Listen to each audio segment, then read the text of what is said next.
बहुत बहुत स्वागत है आप सभी का आपके अपने YouTube channel Shukla study point में। मैं शिवम शुक्ला आप सभी दोस्तों का हार्दिक स्वागत करता हूं। आप लोगों को जिस वीडियो का इंतजार था वो वीडियो फाइनली आ चुकी है। यह वीडियो इतनी इंपॉर्टेंट है कि आपको मैं बता नहीं सकता।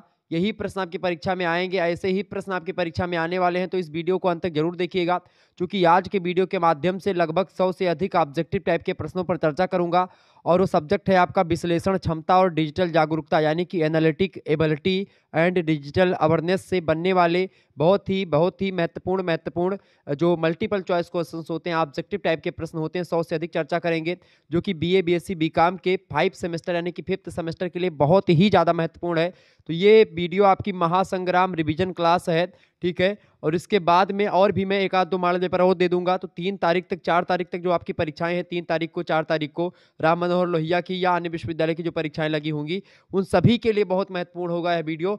तो यहीं से आपकी परीक्षा में प्रश्न आने वाले हैं, तो इस वीडियो को अंत तक आप देखिएगा, बहुत ही बारीकी के साथ हम हर एक चीज को समझते हुए आगे बढ़ेंगे। और ऐसे ऐसे प्रश्नों को मैंने रखा है जो अभी से पहले वाले मॉडल पेपर में शायद ही आप लोगों ने देखा हो, और बहुत ही बारीकी के साथ, बहुत ही जो है तीव्र गति से मैं आगे बढ़ूंगा और 100 से अधिक प्रश्नों को समझने का प्रयास करूंगा, ताकि आपका समय बिल्कुल भी नष्ट ना हो और आपकी समझ में भी सारी चीजें आ जाएं। तो बीए बीएससी बीकॉम, अगर आप किसी भी जो है स्नातक के कोर्स में है, चाहे आप बीए में हो, बीएससी में हो, बीकॉम में हो, ठीक है, तो आप में को करिकुलर कोर्स के रूप में analytic ability and digital awareness पूछा जाता है। तो अगर आपने अभी तक कुछ नहीं पढ़ा, इस वीडियो को देख लेंगे तो आपका बहुत तैयार हो जाएगा। चलिए जानते हैं भाई प्रश्न कैसे आएंगे आपकी परीक्षा में। देखें कुछ प्रश्न, जैसे आप लोग इससे पहले ये प्रश्न नहीं देखे होंगे, मतलब कि इससे पहले मैंने आपको नहीं बताया होगा इन प्रश्नों के बारे में। तो आइए उन प्रश्नों पर चर्चा करते हैं जो कि बहुत ही महत्वपूर्ण है, और महासंग्राम रिवीजन क्लास का मतलब आप लोग जानते ही हैं। देखिए, जिस प्रकार घड़ी का संबंध समय से है, उसी प्रकार थर्मामीटर का संबंध किससे है, बताएं फटाफट से आप बताएं। जिस प्रकार से घड़ी का संबंध समय से है, यानी घड़ी क्या बताती है, समय बताती है, ऐसे ही थर्मामीटर क्या बताता है, तापमान को बताता है। थर्मामीटर क्या बताता है, तापमान को थर्मामीटर बताता है। तो जिस प्रकार घड़ी समय बताती है, उसी प्रकार थर्मामीटर क्या करता है, शरीर का तापमान बताता है। ऑप्शन नंबर इसका सी करेक्ट आंसर हो जाएगा, शरीर का तापमान बताता है, C option is right answer. तो ऐसे ही प्रश्न आपको यहाँ पर ढूंढना पड़ता है। ऐसे यहाँ पर देखें दूसरा प्रश्न आ सकता है कि जिस प्रकार सांप का संबंध रेंगने से, सांप क्या करता है, रेंगता है, उसी प्रकार घोड़े का संबंध क्या होता है, घोड़ा गिड़गिड़ाता। देखिए जैसे सांप के बोलने से संबंध नहीं है, यहाँ पर सांप रेंगने से संबंधित जिस प्रकार से, ऐसे घोड़ा दौड़ने से संबंधित होगा, सीधी सी बात है। तो घोड़ा दौड़ने से, यानी जिस प्रकार धरती पर सांप रेंगता है, उसी प्रकार घोड़ा धरती पर दौड़ता है। बिल्कुल करेक्ट आंसर हो जाएगा ऑप्शन नंबर ए। बिल्कुल बहुत बढ़िया तरीके से आप लोग देख रहे हैं। अगला क्वेश्चन आपकी स्क्रीन पर आ चुका है, देखें फटाफट से आप देखने का प्रयास करेंगे। प्रश्न है 8 का संबंध जिस प्रकार से 64 से है, ऐसे ही 21 का संबंध यहाँ पर क्या होना चाहिए, बताएं। बढ़िया प्रश्न है। देखिए 8 गुणे 8 यानी 8 का वर्ग किया गया, 8 अठाई 64, यानी 8 गुणे 8, 8 का वर्ग का मतलब क्या होता है, 8 गुणे 8 बराबर कितना हो गया, 64 हो गया। ऐसे ही 21 का गुणा मतलब 21 का वर्ग करेंगे, यानी कि 21 गुणे 21 हम करेंगे तो हमारा क्या निकलेगा, 21 का गुणा अगर आप 21 में करोगे तो आपका क्या निकलेगा भैया। बिल्कुल आप सभी का करेक्ट आंसर है, 21 गुणे 21 इज इक्वल टू 441। 21 का गुणा 21 में करोगे आपका 441 आ जाएगा। ना हो तो मैं करके दिखा दूं आपको। 21, एक एक अन्नम एक और एक दूना दो, मतलब ये हो गया, और दो एक अन्नम दो, दो दूनी चार, दो दूनी कितना होता है 4। तो यहाँ पर आप देखें 1 और 2 2 4 और 4, 441 आपका बिल्कुल करेक्ट आंसर है। ऑप्शन नंबर डी में दिया 441 बिल्कुल करेक्ट आंसर है। आगे देखिएगा, ऐसे प्रश्न आपकी परीक्षा में देखें।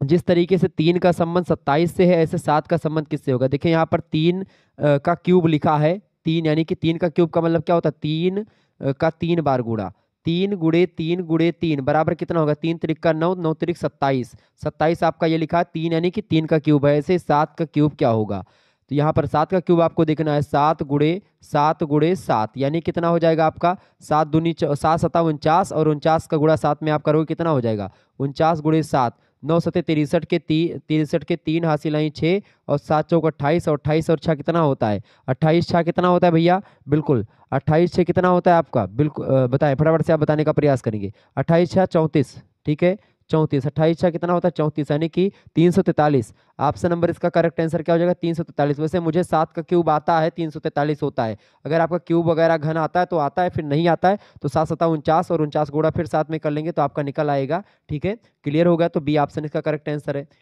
आगे देखिएगा, अगला क्वेश्चन आपकी स्क्रीन पर आ चुका है, बताएंगे यहाँ पर। प्रश्न है 478, 470 और 590 दिया, तो यहाँ पर क्या आ जाएगा, यानी जिस तरीके से 478 का संबंध 470 से है, ऐसे ही 590 का संबंध किससे होगा, ऑप्शन में से उपयुक्त में से यक्स के स्थान पर क्या आएगा। 4 ऑप्शन आपको दिए गए हैं। अब यहाँ पर हम इनके संबंध को देख लेते हैं। यहाँ पर संबंध एक ही दिख रहा है। देखिए, गुणे का तो संबंध होगा नहीं, भाग का संबंध भी नहीं होगा। क्यों? क्योंकि इसके समकालीन संख्या, तो जोड़ या घटाव का संबंध होगा। अब यहाँ पर 478 ज्यादा है, 470 कम है, आप घटाएंगे यानी 8 का अंतर आपको इसमें दिख रहा है, यानी कि 478 में से अगर आप 8 घटा देंगे तो 470 आएगा। ऐसे 590 में से अगर आप 8 घटाओगे तो देखो क्या आएगा, 8 घटाओगे कितना आ जाएगा, 582 आएगा। क्या आएगा, 582। देखें तो बिल्कुल अगर आता है तो वही करेक्ट आंसर हो जाएगा, 582 बिल्कुल ऑप्शन नंबर ए में। बहुत सही, 582 इज राइट आंसर। आप घटाएंगे तो 10 में से 8 गए 2 और यहाँ बचा 8, 8 और 5 ये उतर आएगा, तो 582 इसका करेक्ट आंसर हो जाएगा बी ऑप्शन में, सॉरी ए ऑप्शन में है, 582 करेक्ट आंसर हो जाएगा आपका। तो ऐसे ही प्रश्न आपके परीक्षा में आएंगे, बहुत इंपॉर्टेंट प्रश्नों को मैंने रखा है। देखिए ये प्रश्न है 540 का संबंध 554 से, जैसे जैसे 450 का संबंध किससे होगा इनमें से। अब देखिए 544 का भी यहाँ पर गुणा भाग तो कोई ट्रिक लग नहीं रही है। यहाँ पर सीधे सीधे क्या दिख रहा है आपको कि 540 में कितना जोड़ा गया है, 540 में 14 प्लस किया गया यहाँ पर, तब कितना हुआ है, 14 प्लस किया गया है, तो आपका 554 हुआ है। ऐसे 450 में अगर आप 14 प्लस करेंगे तो अगर ऑप्शन में मिल रहा तो करेक्ट आंसर भी जो हो जाएगा। तो 4 में जीरो जोड़ेंगे 4 हो जाएगा, 5 और 1 6 हो जाएगा और 4, यानी 464 अगर ऑप्शन में दिया है तो करेक्ट आंसर हो जाएगा। सी ऑप्शन में दिया 464 बिल्कुल करेक्ट आंसर है आपका सी। तो ऐसे ही प्रश्न आपकी परीक्षा में कुछ आएंगे, और भी प्रश्नों को मैंने रखा, बहुत प्रश्न है, परेशान होने की जरूरत नहीं, सभी प्रकार के प्रश्न आपको दिखेंगे यहाँ पर, तो बिल्कुल चिंता ना करें। चले आगे देखिएगा, तो ऐसे और मॉडल पेपर मैं दूंगा तो उसको लेकर के आप लोग तैयार रहिएगा। आपकी परीक्षा से पहले मैं 2 3 4 मॉडल पेपर ऐसे धुआंधार तरीके से दे दूंगा, ताकि कोई भी दिक्कत आपको ना हो, परीक्षा में एकदम से 100 में 100 आप करके आओ, ऐसा मैं आपको तैयार कर दूंगा परीक्षा तक। बाकी और मॉडल पेपर पड़े हुए हैं और 2 विश्वविद्यालय के क्वेश्चन पेपर मैंने सॉल्व करवाए, तो उनको देख लीजिएगा। क्वेश्चन पेपर जो मैंने सॉल्व करवाया तो वो भी बहुत महत्वपूर्ण है। देखिए प्रश्न है आपकी स्क्रीन पर, समस्या आकृतियां। अब इसका मतलब प्रश्न ये यहाँ पर दिया गया कि भाई जैसे देखें यहाँ पर एक आकृति दी गई है, यहाँ पर देखें 4 गोले हैं, तो यहाँ पर एक वर्ग लिया गया है। ऐसे अनुपात में क्या दिया गया है, 3 गोले, ये अब इसमें क्या भरा जाएगा। अब देखिए यहाँ पर 3 गोला था, तो यहाँ पर 3 मतलब यहाँ पर 4 गोला था, यहाँ पर 3 गोला, यानी गोला कम हो गया। तो ऐसे ही यहाँ पर 4 भुजाओं से मिलकर के वर्ग का निर्माण हुआ है, तो ऐसी यहाँ पर देखें जो 3 भुजा है, ठीक है, यहाँ पर 4 वृत्त थे छोटे छोटे, यहाँ पर 3 वृत्त हैं, ऐसे यहाँ पर एक वर्ग बना हुआ है और एक वर्ग में 4 भुजाएं हैं, तो यहाँ पर 3 भुजाओं वाली आकृति आपको ढूंढनी पड़ेगी। इसमें देखें ये आयत है आपका, ये होगा नहीं, ये आपका वर्ग, ये भी वर्ग, ये भी वर्ग, ये नहीं होगा, तो त्रिभुज आपका बिल्कुल करेक्ट आंसर है, चूंकि यहाँ पर 3 भुजाओं वाली की आकृति आएगी। देखिए 4 भुजाओं को यहाँ पर निर्माण करेंगे तो वर्ग बनेगा। ऐसे देखिए यहाँ पर 4 जो है गोले हैं, तो यहाँ पर 4 भुजाएं हैं, ठीक है। ऐसे यहाँ पर 3 गोले हैं, तो यहाँ पर 3 भुजाएं भरी जाएंगी, यानी ऑप्शन नंबर ए भरा जाएगा। क्लियर, तो ये हो गया आपका करेक्ट आंसर। ऐसे यहाँ पर भी आपको देखने को मिलेगा, जैसे यहाँ पर 2 रंगीन है और यहाँ पर एक सादा है एक रंगीन है, तो ऐसे यहाँ पर देखें 2 त्रिभुज रंगीन है, तो यहाँ पर एक त्रिभुज रंगीन है और एक सादा त्रिभुज है। यहाँ पर 2 वर्ग रंगीन है, तो यहाँ पर एक रंगीन होगा एक सादा होगा। अब देखें यहाँ पर पहला सादा है, तो यहाँ पर पहला सादा होगा वो वर्ग वाला, तो पहला सादा ये है और दूसरा जो है रंगीन ये, तो ऑप्शन नंबर इसका डी करेक्ट आंसर हो जाएगा। इसमें उत्तराकृतियों में डी वाला जो कॉलम है यहाँ पर भरा जाएगा। क्लियर, आगे देखिए, तो ऐसे प्रश्न भी आपकी परीक्षा में आ सकते हैं, तो इन प्रश्नों को आज से पहले आप लोगों ने नहीं देखा होगा। अब देखिए अगला क्वेश्चन, समस्या आकृतियां। समस्या आकृतियों में जैसे यहाँ पर बी लिखा हुआ है, तो यहाँ पर डी लिखा हुआ है, कोई दिक्कत की बात नहीं, लेकिन यहाँ पर बी के घात बी चढ़ा हुआ है और यहाँ पर तो क्या होगा, डी के घात डी चढ़ा होगा, बिल्कुल। तो ये आप अगर आपको कहीं पर मिलता है डी के घात डी, देखिए डी के घात डी ऑप्शन नंबर ए में दिख रहा है, तो करेक्ट आंसर हो जाएगा ए ऑप्शन, यानी ये आकृति यहाँ पर आपकी लिखी जाएगी। आगे देखिएगा, कुछ यहाँ पर इंस्ट्रक्शंस दिए गए हैं और उसके अकॉर्डिंग आपको प्रश्न हल करने हैं, ये सारे नीचे वाले। देखिए इंस्ट्रक्शंस दिया गया, आपको निर्देश दिया गया है कि नीचे दिए गए प्रश्नों में 4 विकल्प दिए गए हैं, जिनमें से 3 किसी प्रकार के समान हैं तथा वे एक समूह का निर्माण करते हैं, और इनमें से कौन सा शब्द है जो अन्य 3 शब्दों से भिन्न है यानी अलग है, और उस शब्द मतलब उस भिन्न शब्द को चुनिए। जैसे यहाँ पर आपको एक भिन्न शब्द दिया गया, जैसे यहाँ पर आपको पृथ्वी, चंद्रमा, कुबेर और अरुण दिया गया है। अब इसमें बहुत सारे बच्चे भ्रमित हो जाएंगे कि कुबेर कौन है। कुबेर देवता तो है ही, लेकिन कुबेर जिसको क्षुद्र ग्रह घोषित कर दिया गया है, वो क्षुद्र ग्रह यानी प्लूटो नाम है कुबेर का, या यम कहते हैं कुबेर को, ठीक है, ध्यान रखेंगे। तो देखिए चंद्रमा जो है एक उपग्रह है, बाकी अरुण, वरुण, कुबेर, पृथ्वी, मंगल, बुध, ये सब क्या हैं, ये सब आपके ग्रह हैं। अब यहाँ पर पृथ्वी, कुबेर और अरुण ये 3 क्या हैं, ग्रह हैं तो एक समूह का निर्माण करते हैं, ये ग्रह हैं तीनों। जबकि चंद्रमा क्या है, एक उपग्रह है, यानी चंद्रमा यहाँ पर क्या हो जाएगा, यही भिन्न शब्द है चंद्रमा, तो करेक्ट आंसर क्या हो जाएगा आपका बी ऑप्शन, यानी चंद्रमा इन तीनों से भिन्न है। समझ में आए? तो ये मतलब पृथ्वी, कुबेर और अरुण ये ग्रह है, जबकि चंद्रमा एक उपग्रह है। ऐसे ही यहाँ पर आप देखें, अगला प्रश्न आपकी स्क्रीन पर आ चुका है। इनमें आपको अंतर छांटना है कि भाई इनमें से तीन चीज जो है वो समान है और एक आपका भिन्न है। अब समान चीजें इसमें देखें, एक होता सलाहकार, प्रशिक्षक और निजी शिक्षक। देखिए शिक्षक, निजी शिक्षक और प्रशिक्षक, निजी शिक्षक और शिक्षक, ये सब हर मामले में आप देखेंगे शिक्षा देते हैं। जबकि सलाहकार जो होता है शिक्षा जरूर देता है, लेकिन सलाहकार जो होता है वो किसी विषय पर सलाह देते हैं, किसी विषय पर अगर आप सलाह मांगोगे तो देंगे, ठीक है। जबकि शिक्षक जो होता है हर विषय पर देता है। निजी शिक्षक और प्रशिक्षक ये सब शिक्षा से रिलेटेड हैं, जबकि सलाहकार जो है वो सलाह से रिलेटेड है, शिक्षा से नहीं। तो इसका करेक्ट आंसर क्या हो जाएगा, ए ऑप्शन इसका करेक्ट आंसर होगा। आगे देखेंगे, अगला प्रश्न है आम, केला, अदरक और अमरूद। देखिए आम, केला और अमरूद ये क्या है, ये आपके फल हैं। जबकि अदरक क्या है, अदरक आपकी क्या है भाई, आप सभी को पता होगा अदरक जो है वो फल नहीं है। तो ऑप्शन नंबर इसका सी करेक्ट आंसर हो जाएगा, यानी कि सी आपका ये भिन्न है। ऐसे ही अगला क्वेश्चन आप देखेंगे, आलू, गाजर, मूली, टमाटर। अब देखें आलू और मूली और गाजर ये जो होते जमीन के अंदर वाली सब्जियां हैं, ठीक है। आलू भी जमीन के अंदर होती है, मूली भी और गाजर भी। जबकि टमाटर जो होता है ये पृथ्वी के ऊपर जो है, यानी कि टहनियों में लगता है और ऊपर फरने वाला सब्जी है। ऑप्शन नंबर इसका डी, यानी कि टमाटर अलग है इन तीनों से। अगला प्रश्न तो ऐसे यहाँ पर छाटना था। देखिए मक्खन, घी, दूध, दही। अब बताएं, मक्खन जो है, घी और दही ये तीनों चीजें दूध से बने हुए पदार्थ हैं। जबकि दूध अलग टाइप का होगा, क्योंकि मक्खन, घी, दही ये तीनों दूध से बनते हैं, तो दूध यहाँ पर अलग हो गया। Option number C correct answer हो जाएगा। ऐसे शहर, नगर और महानगर ये तीनों, शहर, नगर और महानगरों में क्या पाए जाते हैं, घर पाए जाते हैं। यानी कि शहर, महानगर ये सब आपके क्या हैं, रहने के स्थान है। जबकि मतलब रहने के स्थान तो घर भी है, लेकिन ये तीनों समानताएं दिखती हैं। शहर, नगर और महानगर में घर जो होता है इसमें थोड़ा सा भिन्न है, तो ऑप्शन नंबर इसका डी लग जाएगा। ऐसे ही अगला क्वेश्चन आप देखेंगे, मसाल, लकड़ी, कोयला और गैस।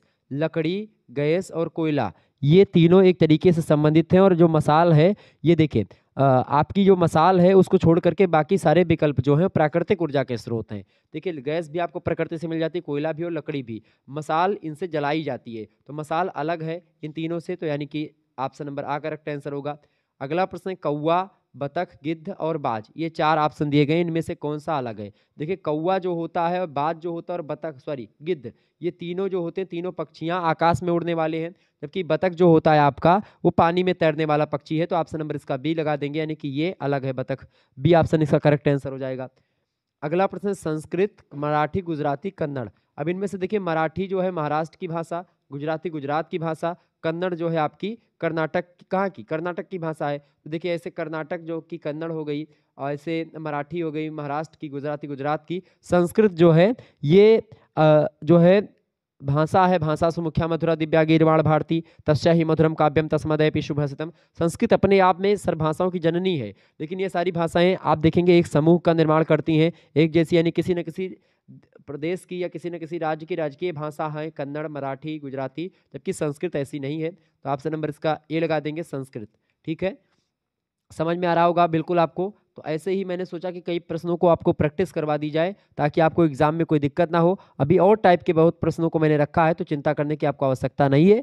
अगला प्रश्न, ऊपर, नीचे, बगल में, कहाँ। अब देखिए ऊपर, नीचे, बगल ये सब क्या है, दिशाओं से रिलेटेड है कि ऊपर, नीचे, बगल ये तो तीनों एक जैसे हैं। कहाँ जो है ये एक प्रश्नवाचक चिन्ह है, तो यही आपका अलग है। डी ऑप्शन करेक्ट आंसर होगा।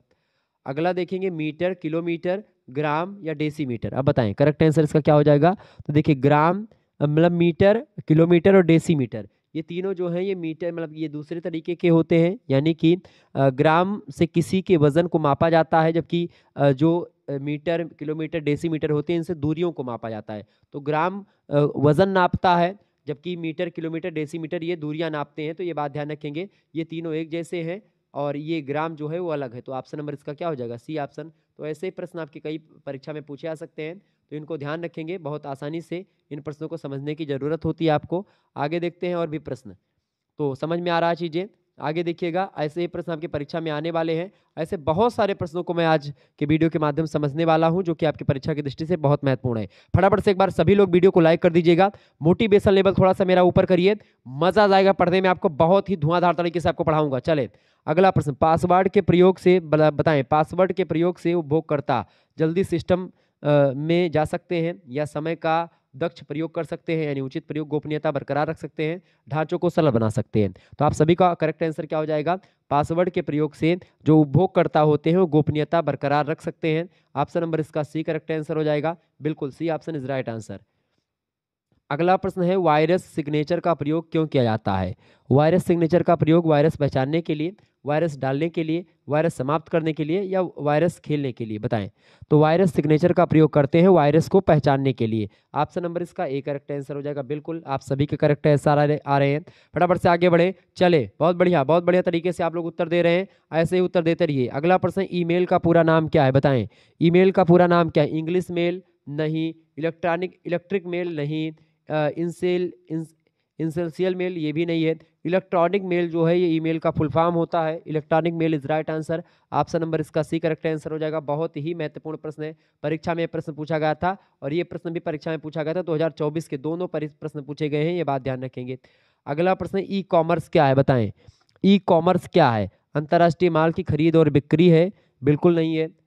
ई कॉमर्स इंटरनेट पर उत्पादों और सेवाओं का क्रय विक्रय? बिल्कुल, ये करेक्ट आंसर हो जाएगा। इंटरनेट पर उत्पादों तथा सेवाओं का क्रय विक्रय होता है ecommerce. Clear, correct answer हो जाएगा option number B. B is right answer. Next question आप देखेंगे, साइबर सुरक्षा क्या है? साइबर सुरक्षा की बात करें, देखें, साइबर सुरक्षा मेलवेयर के विरुद्ध सुरक्षा प्रदान करती है? बिल्कुल करती है। इंपॉर्टेंट प्रश्न 2024 के पेपर में परीक्षा में पूछा गया है, ठीक है। कानपुर विश्वविद्यालय के पेपर में प्रश्न आया था। अगला प्रश्न, साइबर सुरक्षा साइबर आतंकवादियों के विरुद्ध सुरक्षा प्रदान करती है? बिल्कुल करती है, ये भी ठीक है। और साइबर सुरक्षा किसी सिस्टम को साइबर हमले से भी बचाती है? ये भी ठीक बात है, यानी तीनों ऑप्शन इसके बिल्कुल ठीक है। साइबर सुरक्षा या साइबर सिक्योरिटी से रिलेटेड ऑप्शन नंबर इसका डी लगा देंगे। उपरोक्त तो सभी ऑप्शन आपके बिल्कुल करेक्ट हैं, डी ऑप्शन इसका बिल्कुल सही आंसर है, उपरोक्त तो सभी। अगला प्रश्न, भारत में इंटरनेट की शुरुआत कब हुई? बहुत ही महत्वपूर्ण प्रश्न है, परीक्षा में आया हुआ प्रश्न है। तो भारत में इंटरनेट की शुरुआत कब हुई? बताएं। भारत में इंटरनेट की शुरुआत 15 अगस्त 1995। ऑप्शन नंबर इसका बिल्कुल ए करेक्ट आंसर हो जाएगा। आगे देखिएगा, अगला प्रश्न, ईमेल का जन्मदाता किसे माना जाता है? ईमेल का जन्मदाता किसको मानते हैं? रे टॉमिलिंसन को मानते हैं ईमेल का जन्मदाता। ऑप्शन नंबर इसका डी करेक्ट आंसर हो जाएगा। इंपॉर्टेंट प्रश्न है परीक्षा की दृष्टि से। आगे देखिएगा, प्रश्न आपकी स्क्रीन पर आ चुका है, एक निश्चित पते पर किसी एब्यूजर द्वारा बार बार एक ही मेल संदेश भेजना क्या कहलाता है? ईमेल स्पूकिंग, ईमेल स्पैमिंग या ईमेल बॉम्बिंग या इनमें से कोई नहीं? तो इसको बोलते हैं, एक निश्चित पते पर किसी एब्यूजर द्वारा बार बार एक ही मेल संदेश भेजना, ये होता है ईमेल स्पैमिंग। ऑप्शन नंबर इसका बी करेक्ट आंसर होगा। आगे देखेंगे, अगला प्रश्न, www प्रदर्शित करता है? www का फुल फॉर्म क्या है? इसका मतलब प्रश्न ये पूछा जा रहा है। तो वर्ल्ड वाइड वेब जो है www का फुल फॉर्म होता है। ऑप्शन नंबर इसका एक करेक्ट आंसर हो जाएगा। बहुत महत्वपूर्ण प्रश्न है, परीक्षा में 100% आएगा, तो ये सरल प्रश्न है, इसको आप रट डालिएगा। www का फुल फॉर्म क्या होता है? World wide web. आगे देखेंगे, अगला प्रश्न, साइबर लॉ की शब्दावली में DOS का क्या अर्थ है? DOS का फुल फॉर्म होता है denial of service. Denial of service. Option number इसका आ करेक्ट आंसर हो जाएगा। बिल्कुल करेक्ट आंसर है। आगे देखिएगा, अगला प्रश्न आपकी स्क्रीन पर आ चुका, बहुत ही महत्वपूर्ण प्रश्न है। देखिए, ऐसे प्रश्न आपकी परीक्षा में 100% आने वाले हैं और इनके लिए आपको विशेष तैयारी करने की ज़रूरत होती है, प्रैक्टिस की ज़रूरत होती है। तो आइए अब हम चर्चा करते हैं इस प्रश्न को कैसे हल किया जाता है। बहुत ही इंपॉर्टेंट प्रश्न है आपकी परीक्षा की दृष्टि से। देखिए, प्रश्न आपसे कह रहा है कि एक व्यक्ति पूरब की ओर जा रहा है, अब वह किन क्रमों में जाए ताकि वह दक्षिण दिशा की ओर चलने लगे? बहुत ही बढ़िया प्रश्न है। अब देखिए, यहाँ पर जब भी आप बात करते दिशा और दूरी की, उसमें आपको सीधा सीधा करना क्या होता है, आपको दिशा ज्ञात होनी चाहिए। सबसे पहली बात ये देखें, दिशा कैसे ज्ञात करनी है आपको, यहाँ पर देखें, सीधे सीधी बात की ये देखिए, ऊपर वाला जो दिशा होती है हमेशा उत्तर होती है, नीचे की दिशा आपकी दक्षिण होती है, और ये दिशा आपकी पूरब होती है, और ये दिशा आपकी पश्चिम होती है। ठीक है, ध्यान रखेंगे इस बात को। तो पूरब, पश्चिम, उत्तर, दक्षिण ये हो गया। अब यहाँ पर कह क्या रहा है कि एक व्यक्ति पूरब की ओर जा रहा है। मान लेते हैं एक व्यक्ति को मैंने पूरब की दिशा में चलाया, इधर की ओर चलेगा, तो पूरब की ओर एक व्यक्ति चला। ठीक है, अब ये कह रहा कि अब वह किन क्रमों में जाए ताकि वह दक्षिण दिशा की ओर जाए। अब मान लेते हैं दक्षिण दिशा में आने के लिए उसका मतलब कि नीचे की तरफ हो जाए।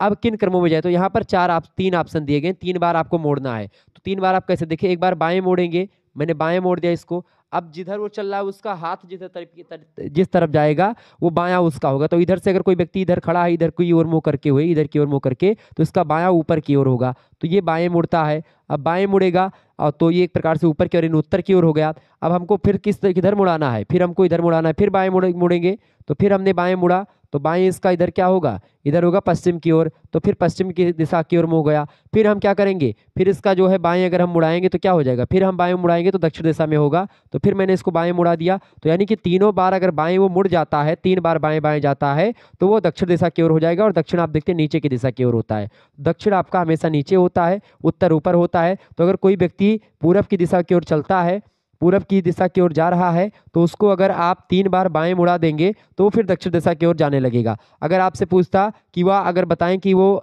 पश्चिम दिशा की ओर कब जाने लगेगा, किस दिशा में, तो 2 बार बाएं मुड़ता, तो यहाँ पर 2 ऑप्शन दिया होता। ठीक है, ध्यान रखेंगे इस बात को, यानी कि 2 बार बाएं लिखा होता, लेकिन 3 बार हमको मुड़ाना है। और वैसे अगर आपसे पूछता, एक ही ऑप्शन होता कि भाई एक व्यक्ति कोई जो है आपकी पूरब दिशा में जा रहा है, तो उसको दक्षिण की ओर दिशा की ओर कैसे चलने लगेंगे, किस तरीके से, दक्षिण दिशा की ओर नीचे डायरेक्ट मोड़ दो तो एक बार दाएं मुड़ेगा। लेकिन दाएं ऑप्शन में है नहीं। ठीक है, तो दाएं अगर ऑप्शन में है नहीं, 3 बार दिया है, तो 3 बार इसका मतलब कि आपको ऊपर ले जाना है, फिर ऐसे नीचे लाना है। ठीक है, ये आपका वो बनेगा। तो इस तरीके से आपका क्या हो जाएगा, बाएं बाएं बाएं 3 बार वो मुड़ेगा तो दक्षिण दिशा की ओर पुनः प्राप्त हो जाएगा, मतलब दक्षिण की दिशा की ओर जा रहे होगा। क्लियर, बी ऑप्शन इसका करेक्ट आंसर हो जाएगा। आगे देखिएगा, अगला क्वेश्चन आपकी स्क्रीन पर आ चुका है, बहुत महत्वपूर्ण प्रश्न है। यदि अरुण सबसे पहले उत्तर दिशा में चलता है, फिर दाईं ओर मुड़ता है और फिर पूरब दिशा में चलता है और कुछ समय बाएं ओर मुड़ जाता है, अब वह किस दिशा में जा रहा है। ये बहुत सरल प्रश्न होते हैं और ऐसे प्रश्नों को हल करने के लिए आपको एक ट्रिक मैंने आपको बताई थी। ट्रिक क्या है कि जब भी आपसे चलने के लिए बोले तो आप जैसे एक अरुण क्या है सबसे पहले उत्तर दिशा में चलता है, तो यहाँ मान लेते हैं अरुण था, यहाँ से किस दिशा में चला, उत्तर दिशा, मतलब ऊपर की ओर चला, उत्तर दिशा की ओर चला। अब उत्तर की दिशा की ओर चलता है, फिर वो दाईं मुड़ता है। अब इसका दाईं देखो, आप सीधे अपने हिसाब से देखो कि आपका सीधा जो है ये जो दिशा है, आप ऐसे बैठे हो मोबाइल से देख रहे हो अपने यहाँ पर घर पे, तो आप देखेंगे आपका दाहिना क्या होगा, इधर ही होगा ना, दाहिना मुड़ा, फिर दाहिनी ओर मुड़ता है, दाहिनी ओर मुड़ गया, मैंने मुड़ा दिया दाहिनी ओर। ठीक है, फिर पूरब दिशा में चलता है, दाहिनी ओर मुड़ता है और फिर पूरब दिशा में चलता है। अब देखें पूरब दिशा यही तो होती है, पूरब दिशा देखें, आप दिशा भी देख ले, उत्तर, ठीक है, पूरब, दक्षिण और पश्चिम, यही तो है। तो पूरब दिशा की ओर चलता है, बिल्कुल पूरब दिशा की ओर ही जो है वो। ठीक है, और कुछ समय के बाद, यहाँ पर बात कर ले, कुछ समय के बाद दाएं ओर मुड़ जाता है। कुछ समय के बाद वो क्या करता है, दाएं ओर के मुड़ जाता है। अब दाएं ओर मुड़ गया, मान लेते हैं दाएं ओर, इसका दाएं कौन सा होगा, आप इस लाइन के सीधे पे चले जाइए, इस पर आप खड़े हो जाइए इस तरफ, तो आप देखेंगे इसका दाएं नीचे की ओर होगा और बायां ऊपर की ओर। तो दाएं फिर मुड़ता है, फिर दाएं मुड़ जाता है और अब वह किस दिशा में जा रहा है, तो भाई अब वो दाएं अगर मुड़ गया है तो नीचे की ओर जा रहा है। और नीचे कौन सी दिशा होती है, दक्षिण दिशा होती है, सिंपल है यार। तो दक्षिण दिशा की ओर अब वो जा रहा है। समझ में आ गया, बिल्कुल, बहुत बढ़िया, आप लोग करेक्ट आंसर दे रहे हैं। बिल्कुल, जिनका दक्षिण ऑप्शन है, जिन्होंने दक्षिण ऑप्शन लिखा है उनका बिल्कुल करेक्ट आंसर है। दक्षिण ऑप्शन नंबर बी में दिया, करेक्ट आंसर हो जाएगा, बहुत बढ़िया। आगे देखिएगा, अगला क्वेश्चन आपकी स्क्रीन पर आ चुका है, फटाफट से आप देखेंगे। प्रश्न बहुत ही महत्वपूर्ण है। प्रश्न है, हरी जो है, हरी एक व्यक्ति है, वो पूरब की ओर 20 किलोमीटर ड्राइव करता है, दाएं मुड़ करके 45 किलोमीटर चलता है, फिर बाएं मुड़ करके वह 30 किलोमीटर चलता है। अब वह किस दिशा में जा रहा है। अगर यहाँ पर आपसे दूरी भी पूछता तो वो भी निकल आती। कैसे, इसको मैं हल करता हूँ। जैसे कि प्रश्न क्या पूछा गया आपसे कि हरी जो है पूरब दिशा की ओर, पूरब दिशा मतलब कि इधर, यही पूरब है, पूरब दिशा की ओर 20 किलोमीटर ड्राइव करता है, यानी कि 20 km वो चलता है। ठीक है, अब 20 km चलने के बाद में क्या करता है, वो दाएं मुड़ता है। अब उसका दायां कौन सा होगा, नीचे की ओर दायां होगा। दाएं मुड़ने के बाद में 45 यानी 45 किलोमीटर चलता है, 45 किलोमीटर चला वो। ठीक है, लंबा हो जाएगा ये, तो 45 किलोमीटर चला। फिर उसके बाद में क्या हुआ, 45 किलोमीटर चलने के बाद में क्या हुआ, 45 किलोमीटर चलता है और फिर वो बाएं मुड़ जाता है। अब इसका बामा कौन सा होगा, अब उल्टा देखें, अब उधर से अगर आप देखेंगे तो बामा इसका इस साइड में होगा, तो बाएं मुड़ता है और 30 किलोमीटर फिर चलता है, 30 किलोमीटर चलता है। ठीक है, अब वह किस दिशा में जा रहा है, जाहिर सी बात है वो किस दिशा में है, पूरब दिशा में है, पूरब दिशा में जा रहा है। बिल्कुल, आप सभी का करेक्ट आंसर पूरब दिशा में। लेकिन आपसे पूछता कि वो अपने घर से कितनी दूरी पर है या अपने घर से कितना ड्राइव कर चुका है, तो 20 और 45 और 30, ये तीनों किलोमीटर आप जोड़ देते, हो जाता आपका 20 30 कितना होता है 50 50 40 90 यानी 95 किलोमीटर उसने गाड़ी चलाया। यानी आपसे पूछता है कुल कितना किलोमीटर उसने ड्राइव किया, तो आप बताते 95 किलोमीटर उसने ड्राइव किया। लेकिन अगर यहीं पर प्रश्न पूछ लेता कि वह अपने घर से कितनी दूरी पर स्थित है, तो दूरी निकालने के लिए सीधा सीधा आपको करना क्या है कि देखिए यहाँ पर 20 किलोमीटर था, यहाँ से चला 45 किलोमीटर, आप नीचे आओगे तो यहाँ पर आप आ जाओगे 45 किलोमीटर नीचे, ठीक है। तो यहाँ पर 20 किलोमीटर ये और 30 किलोमीटर ये, ठीक है। तो यहाँ पर अपने घर से कितनी दूरी पर स्थित है, आप यहाँ पर देखेंगे 45 किलोमीटर ये, और मतलब दूरी वही हो जाएगी आपकी, या आपके घर से कितनी दूरी पर स्थित है। तो ऐसे भी आप दूरी यहाँ से अगर तिरछा निकालना है तो आप तिरछा भी निकाल सकते हैं, ठीक है। 20 किलोमीटर ये दिया हुआ है, 45 का आधा कितना हो जाएगा ये, 45 का आधा ये हो जाएगा। लंब बटा कर्ण वाला भी फार्मूला आप लगा सकते हैं इसमें, क्योंकि दो त्रिभुज आपके बन रहे हैं और समकोण त्रिभुज बन रहे हैं। हालांकि ये पूछा नहीं गया है तो आप आसानी से बता पाएंगे, ये लंबा क्वेश्चन हो जाता है, ये एसएससी वगैरह में या बैंक वगैरह में ऐसे प्रश्न आपको देखने को मिलते हैं। हाल ही में पुलिस का फार्म लगा हुआ, उसमें ऐसे प्रश्न आपको देखने को मिलेंगे। यहाँ पर आपसे इतना कठिन प्रश्न नहीं पूछेगा, बहुत ही सरल प्रश्न पूछेगा, तो इसको लेकर के टेंशन ना लीजिएगा, ठीक है। तो किस दिशा में जा रहा है वो, पूर्व दिशा की ओर। बिल्कुल करेक्ट आंसर आपका पूरब है, करेक्ट आंसर हो जाएगा ए ऑप्शन। आगे देखिए अगला प्रश्न आपकी स्क्रीन पर आ चुका है। एमएस एक्सेल यानी माइक्रोसॉफ्ट एक्सेल में फाइल का एक्सटेंशन होता है, बताएं। एमएस एक्सेल में फाइल का एक्सटेंशन होता है, फटाफट से आप बताएंगे। .xls, .xls बिल्कुल करेक्ट आंसर आपका होगा। इसका करेक्ट आंसर क्या हो जाएगा, D option is right answer, D option is right answer. आगे बढ़िए, अगला प्रश्न आपकी स्क्रीन पर आ चुका है। प्रश्न है एक्सेल में कौन सा बार मैसेज व प्रॉम्प्ट को रखता है, बताएं। एक्सेल में कौन सा बार मैसेज व प्रॉम्प्ट को रखता है, बताएं। तो इसका करेक्ट आंसर हो जाएगा स्टेटस बार जो है वही रखता है, option number A correct answer होगा। अगला प्रश्न है प्राथमिक संग्रहण संग्रहण द्वितीयक संग्रहण की अपेक्षा, प्राथमिक संग्रहण द्वितीयक संग्रहण की अपेक्षा जो होता है धीमा और कम खर्चीला होता है, ऑप्शन नंबर इसका ए करेक्ट आंसर होगा। अगला क्वेश्चन आपकी स्क्रीन पर आ चुका, सेल है। सेल क्या है, केवल रो और कॉलम का इंटरसेक्शन, या केवल कॉलम, या इनमें से कोई नहीं। तो सेल जो होता है ये रो और कॉलम का इंटरसेक्शन होता है, ऑप्शन नंबर इसका बी करेक्ट आंसर हो जाएगा, B option is right answer. अगला प्रश्न एमएस एक्सेल क्या है, यानी कि माइक्रोसॉफ्ट एक्सेल जो है वो क्या है। माइक्रोसॉफ्ट जो एक्सेल है ये विंडो पर आधारित स्प्रेडशीट पैकेज होता है, ऑप्शन नंबर इसका बी करेक्ट आंसर हो जाएगा। आगे देखिएगा अगला क्वेश्चन है, स्प्रेडशीट में कॉलम तथा रो के जोड़ने को क्या कहते हैं। स्प्रेडशीट में कॉलम और रो को जोड़ने को क्या बोलते हैं, बहुत ही बढ़िया प्रश्न है, उसको बोलते हैं सेल, ऑप्शन नंबर इसका बी करेक्ट आंसर हो जाएगा। बहुत ही जबरदस्त प्रश्न है। अगला प्रश्न, एक वर्कशीट में रो होता है, एक वर्कशीट में कितने रो होते हैं, एक वर्कशीट में 65,536 रो होते हैं। ये बात ध्यान रखेंगे, परीक्षा की दृष्टि से इंपॉर्टेंट प्रश्न है, आ सकता है आपकी परीक्षा में। तो ऐसे प्रश्न कंप्यूटर से रिलेटेड आपके आएंगे, डिजिटल जागरूकता से रिलेटेड है ये प्रश्न। मॉडेम का पूरा नाम क्या है, मॉडेम का बहुत महत्वपूर्ण प्रश्न है, बताएं। मॉडेम का पूरा नाम क्या होता है, मॉड्यूलेटर डीमॉड्यूलेटर, ठीक है। मॉडेम का मतलब क्या होता है, मॉड्यूलेटर और डीमॉड्यूलेटर, ऑप्शन नंबर इसका एक करेक्ट आंसर हो जाएगा। ओके, नेक्स्ट क्वेश्चन आपकी स्क्रीन पर आ चुका है। अगला प्रश्न आपकी स्क्रीन पर आ चुका है, एक वर्कशीट में कॉलम होते हैं, एक वर्कशीट में कितने रो होते हैं, तो 65,536 रो होते हैं। और कितने कॉलम होते हैं एक वर्कशीट में, तो एक वर्कशीट में 253 कॉलम होते हैं, ऑप्शन नंबर इसका सी करेक्ट आंसर हो जाएगा, सा ऑप्शन। अगला प्रश्न आप देखेंगे, कौन सा बार टाइटल बार के नीचे एक्सेल में प्रदर्शित होता है। तो कौन सा बार टाइटल बार के नीचे एक्सेल में प्रदर्शित होता है, तो होता है मेन्यू बार आपका, ऑप्शन नंबर इसका बा करेक्ट आंसर हो जाएगा। बढ़िया प्रश्न है, परीक्षा की दृष्टि से आपके ध्यान रखेंगे। आगे देखिएगा अगला प्रश्न है, एक्सेल है। एक्सेल क्या है बताएं। एक्सेल एक इलेक्ट्रॉनिक स्प्रेडशीट है या मैनुअल स्प्रेडशीट है या फिर दोनों है। तो एक्सेल जो है वो एक इलेक्ट्रॉनिक स्प्रेडशीट है, ऑप्शन नंबर इसका ए करेक्ट आंसर हो जाएगा। अगला प्रश्न, वैल्यू एंट्री में एक सेल में कितनी संख्या तक आ जाती हैं या आ सकती हैं। तो वैल्यू एंट्री में एक सेल में लगभग 9 संख्या आ जाती हैं, ठीक है। ऑप्शन नंबर इसका मतलब जो भी हो, ऑप्शन नंबर इसका मतलब कि जो भी ऑप्शन में दिया हो 9 वही करेक्ट आंसर हो जाएगा। आगे देखिएगा, ये प्रश्न बड़ा ही इंपॉर्टेंट प्रश्न है आपकी परीक्षा की दृष्टि से। ऐसे प्रश्न आपकी परीक्षा में भी आएंगे और आपको परेशान करेंगे। बिल्कुल आप ऐसे प्रश्नों को अभी तक नहीं देखे होंगे और हमने तो नहीं बताया है। तो अब हम इन प्रश्नों के बारे में चर्चा कर लेते थोड़ा सा कि भाई इन प्रश्नों को कैसे आपको हल करना होता है। यहाँ पर आपसे प्रश्न जो पूछा गया है वो सीधे सीधे प्रश्न ये पूछा गया है, इसका मतलब जानते हैं क्या है। प्रश्न ये पूछा गया है कि भाई जो प्रीफिक्सन शब्द दिया हुआ है, प्रीफिक्सन शब्द से जो 4 ऑप्शन दिए गए इनमें से कौन सा शब्द बनाया जा सकता है। प्रीफिक्सन से प्रश्न आपसे मतलब एक निर्देश आपको दिया जाएगा कि दिए गए विकल्प शब्दों में से उस शब्द को चुनिए जो दिए गए शब्द के अक्षरों का प्रयोग करके बनाए जा सकते हैं। तो देखिए प्रीफिक्सन की अगर बात की जाए, देखिए यहाँ से कौन से शब्द बनते हैं। देखिए यहाँ पर आई आपको नहीं दिया गया है फिक्सन में, देखिए यहाँ पर यह आई फिक्सन तो नहीं दिया गया है, यहाँ पर एक आई दिया गया है, यहाँ पर 2 आई फिक्सन तो ये होगा नहीं।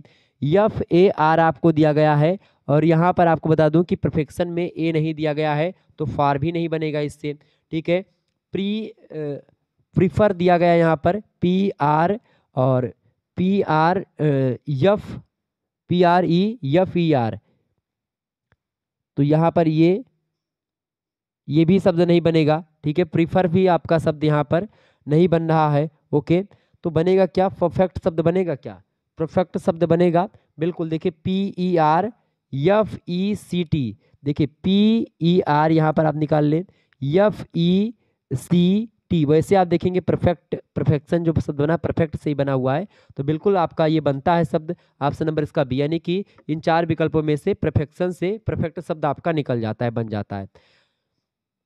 आगे देखेंगे ऐसे आपसे शब्द, अब अगला प्रश्न जो आपका आएगा ये ऐसे प्रश्न आपसे पूछेंगे निर्देश कि दिए गए विकल्पों वैकल्पिक शब्दों में से उस शब्द को चुनिए जो दिए गए विकल्प या दिए गए शब्द के अक्षरों का प्रयोग करके नहीं बनाया जा सकता।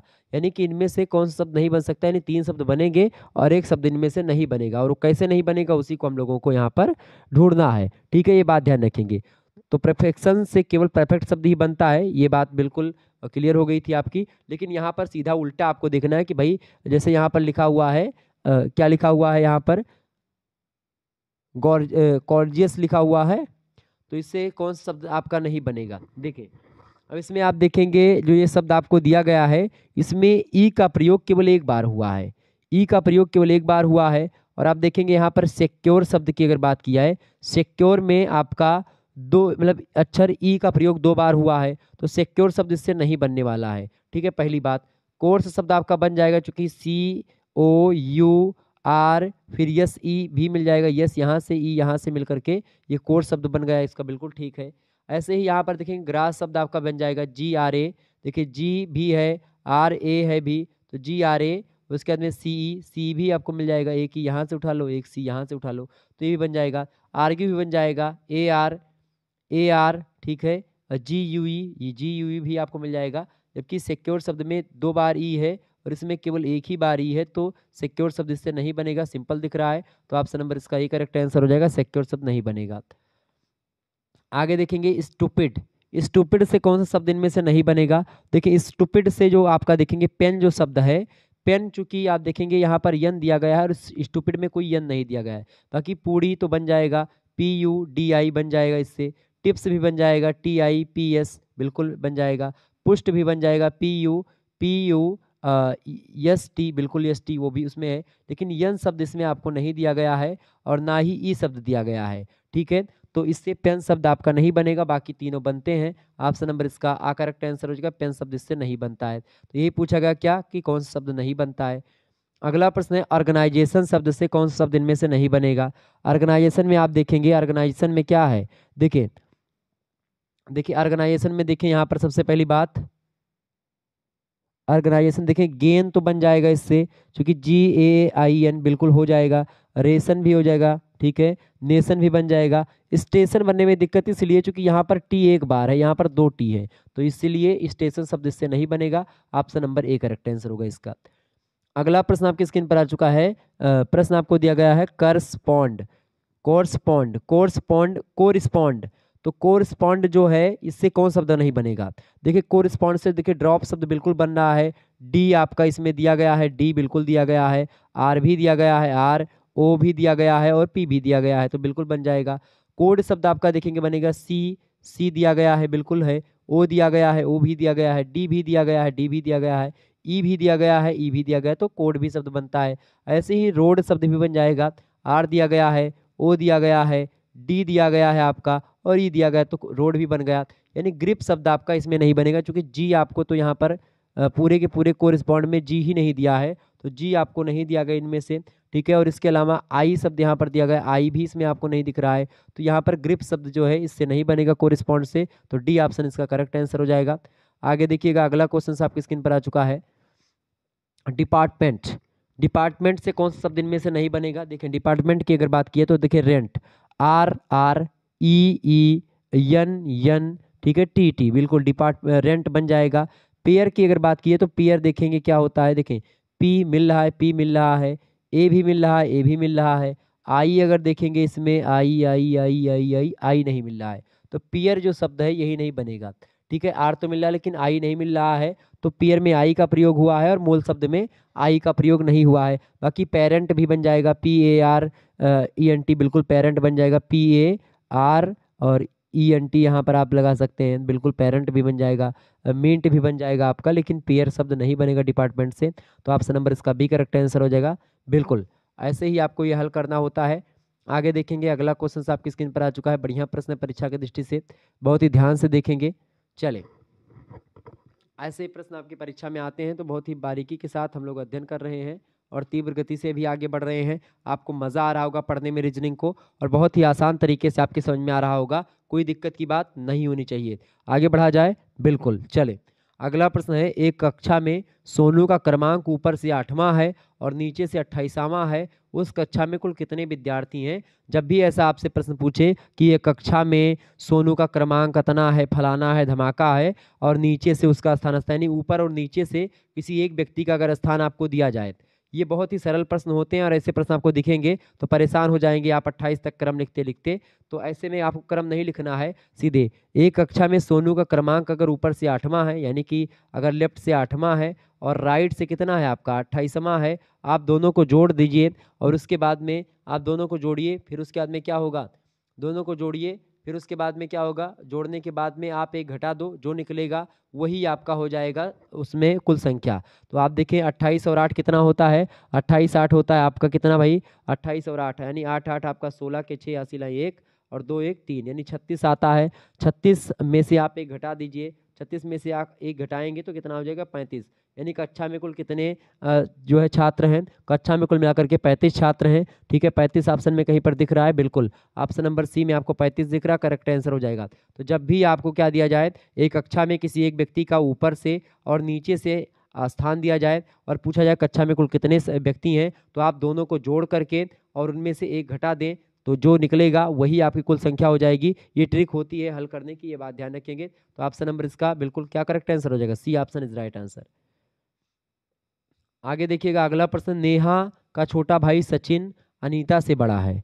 नेहा का छोटा भाई सचिन जो है किससे बड़ा है, अनीता से बड़ा है। किरण जो कि प्रिया से छोटी है परंतु नेहा से बड़ी है, इसमें सबसे बड़ा कौन है? बढ़िया प्रश्न आपसे पूछा गया है, ठीक है। तो इसको कैसे हल करेंगे, तो देखें सबसे पहली बात, किरण जो प्रिया से छोटी है, किरण कौन है?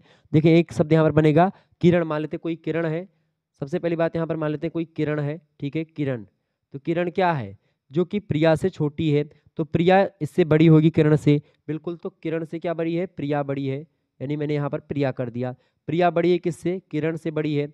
अब देखें किरण जो कि प्रिया से छोटी है, बिल्कुल प्रिया से छोटी होगी, परंतु नेहा से बड़ी है किरण। अब नेहा से बड़ी है यानी कि कोई नेहा है उससे बड़ी है, तो नेहा से बड़ी कौन है, नेहा से बड़ी है किरण। तो ऐसे आपका बनेगा, नेहा से कौन बड़ी है, किरण बड़ी है ना, तो यहाँ पर देखेंगे उल्टा हो गया। देखिए किरण बड़ी है किससे, नेहा से, तो नेहा यहाँ पर हो जाएंगी।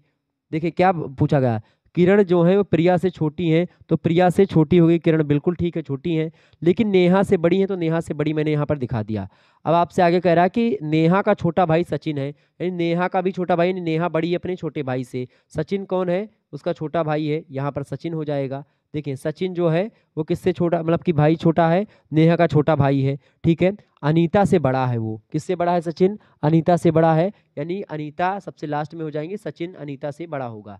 अनीता जो है सबसे छोटी है इसमें, अनीता से बड़े आपके सचिन है, सचिन से बड़ी नेहा है, नेहा से बड़ी किरण है और किरण से बड़ी प्रिया है। ये आपका पूरा मैंने आपको एक पूरा क्लियर बना दिया। अब आपसे प्रश्न क्या पूछा गया है, इसमें सबसे बड़ा कौन है, सबसे बड़ा ऑप्शन में कौन है भाई, देखिए यहाँ पर प्रिया जो है सबसे बड़ी दिख रही है, बिल्कुल प्रिया सबसे बड़ी है, ऑप्शन नंबर बा में प्रिया दी है, करेक्ट आंसर हो जाएगा प्रिया।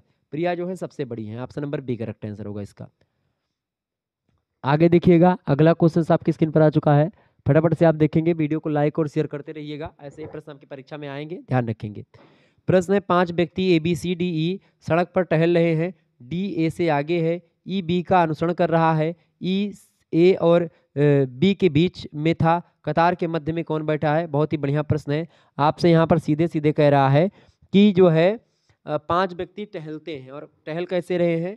आपसे सीधे सीधे कह रहा है कि E जो है B का अनुसरण कर रहा है। सबसे पहली बात ये तो हमको क्लियर हुई कि E जो है B का अनुसरण कर रहा है, तो हमने मान लेते हैं E को यहाँ पर रखा, और E किसका अनुसरण कर रहा है? B का, यानी कि B आगे चल रहा है और B के पीछे पीछे E भी चल रहा है उसके पीछे। अब देखिए आगे कह रहा है कि C A और B के बीच में था, A और B के बीच में C था, यानी कि A और B, तो B यहाँ पर अगर होगा तो C जो है किसके? C यहाँ पर हो जाएगा, ठीक है, C यहाँ पर हो जाएगा, और C जो है A और B के बीच में है, तो A यहाँ पर हो जाएगा, चूंकि A के बीच में है तो A भी आगे चल रहा है। क्लियर? तो C किस कहाँ पर हो गया? A और B के बीच में हो गया, बिल्कुल। C जो है A और B के बीच में है, E B का अनुसरण भी कर रहा है। यहाँ पर क्या कह रहा था आपसे? D A से आगे है, यानी D जो है वो A से भी आगे है, यानी यहाँ पर मैंने D कर दिया, तो सबसे आगे यहाँ पर D हो गया, फिर A है, फिर C है, फिर B है और फिर E है। ये सब एक साथ जा रहे हैं, आगे D जा रहा है, उसके पीछे A है, उसके पीछे C, उसके पीछे B और उसके पीछे E। अब आपसे प्रश्न कह रहा है कि कतार के मध्य कौन बैठा है? कतार के मध्य में कौन है? C जो है वो कतार के मध्य में आपको दिख रहा है, बिल्कुल ऑप्शन नंबर इसका C करेक्ट आंसर हो जाएगा। C ऑप्शन में ही C दिया हुआ है, तो C option is right answer. C जो है कतार के बीच में बैठा है, बिल्कुल करेक्ट आंसर हो जाएगा C ऑप्शन। ओके, आगे देखिएगा।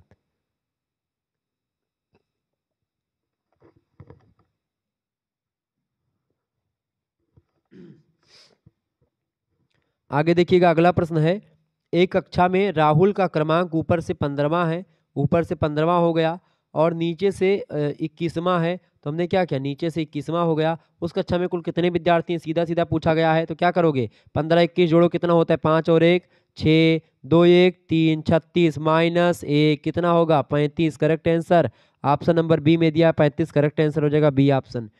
बिल्कुल B option is right answer, इसका 35 नंबर करेक्ट आंसर हो जाएगा। चूंकि नीचे ऊपर से अगर स्थान दिया है आपको, तो सीधे कुल अगर निकालना है संख्या का, ठीक है, कुल निकालना है, तो क्या करेंगे? क्या करेंगे भैया? दो संख्या मतलब दोनों को जोड़ देंगे और एक घटा देंगे, कुल विद्यार्थियों की संख्या निकल आएगी, तो 35 करेक्ट आंसर हो जाएगा इसका।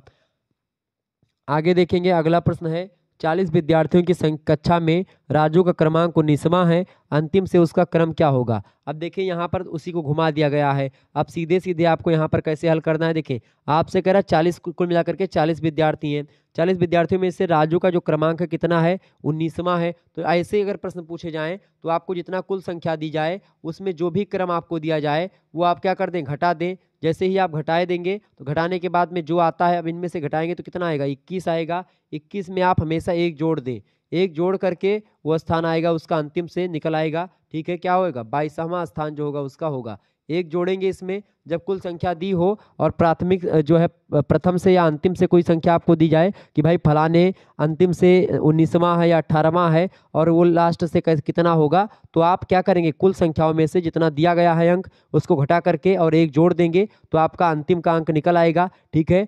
लेकिन अगर अब यहीं पर आप देखिए 22वां शब्द है, अब इसमें दूसरी बड़ी ट्रिक हम फॉलो करते हैं कि भाई 19 और 22 को जोड़ो, कितना होता है? तो 9 2 11 होता है, ठीक है, और 2 1 3 होता है, कितना होता है? 2 1 3, 9 2 11 के 1 हासिल 3, 41 हो गया ना। 41 और माइनस 1 करेंगे तभी तो 40 आएगा। तो उसमें हम क्या करते थे, क्योंकि नीचे से 22वां है ऊपर से 19वां है, दोनों को जोड़ करके घटा देंगे तो आपका कुल निकल आएगा। तो ऐसे ही आपको सीधे सीधे करना क्या है कि आपको सीधे सीधे करना, आप ऐसे वैसे देख लें, यल 19वां और प्लस में मैं मान लेते एक्स मान लेता हूँ, इसको बराबर में मैं 40 कर देता हूँ, ठीक है, और माइनस का 1 कर देता हूँ यहाँ पर, ठीक है, माइनस का 1, क्योंकि जोड़ने के बाद में जो आएगा उसको 1 घटाते थे हम लोग, ठीक है, तभी तो पूरा निकलता था, 1 घटाते थे। अब इसको क्या करेंगे? यल 19 यहाँ पर ऐसे लिख दे रहे हैं और आपका 40 उधर मतलब कि 40 से जाकर के वो घट जाएगा, ठीक है। अब 40 से एक्स यल प्लस एक्स और इधर जाकर के 40 में वो जुड़ जाएगा, माइनस का 1 प्लस 1 हो जाएगा, तो 41 हो गया। तो यल 19 बराबर कितना हो जाएगा आपका? 40 1 41 और ये एक्स उधर जाकर के मतलब अगर बोलेंगे तो 19 आपका जो हो जाएगा, ये 41 से जाकर के घट जाएगा 19, तो 19 से अगर घट जाएगा तो एक्स का मान आपका डायरेक्ट निकल आएगा। तो वही मैंने यहाँ पर किया है, बड़ा सरल तरीका होता तो बिल्कुल आपके समझ में आ गया होगा। 22वां स्थान उसका बिल्कुल करेक्ट आंसर है, ए ऑप्शन इसका राइट आंसर होगा। आगे देखिएगा, अगला क्वेश्चन आपकी स्क्रीन पर आ चुका है। 5 मित्रों के बीच में ए बी से भारी है, सी डी से हल्का है, बी डी से हल्का है, लेकिन ई से भारी है। इनमें से कौन सबसे भारी है? बहुत ही बढ़िया प्रश्न है। परीक्षा में आपसे ऐसे प्रश्न पूछने की उम्मीद बहुत ज़्यादा होती है। अब यहाँ पर अगर मैं इसको हल करता हूँ तो कैसे हल करूँगा इसको भाई? देखें, इसको हल करने का तरीका क्या है? इसको हल करने का तरीका यही है कि देखें, सबसे पहले हमको क्या बनाना है? ए बी से भारी हमने क्या कर लिया? ए भारी है किससे? बी से भारी है। सी डी से हल्का है, यानी कि सी जो है वो डी से हल्का है, यानी कि डी जो है सी किससे हल्का है? डी से हल्का, यानी कि सी डी से हल्का है। बिल्कुल ठीक है। ई बी से हल्का है, क्या कह रहा है? बी डी से हल्का है। बी जो है वो डी से हल्का है, बिल्कुल आपका बी डी से हल्का है, लेकिन ई से भारी है। तो बी किससे भारी है भाई? बी ई से भारी है। और इसके अलावा क्या कह रहा है? बी ई से भारी है। और बी जो है डी से कह रहा है, बी डी से हल्का है। तो बी जो है वो डी से हल्का, यानी कि डी जो है ज़्यादा पावरफुल है इससे। क्लियर? अब इसका क्या बनेगा कॉम्बिनेशन? कॉम्बिनेशन का सीधा सीधा क्या बनेगा? देखिए, ए और बी का तो कॉम्बिनेशन बनता है, और बी, अब चूंकि बी बड़ा है किससे? ई से, तो यहाँ पर पूछा क्या गया है कि इनमें सबसे भारी कौन है? सबसे भारी कौन है?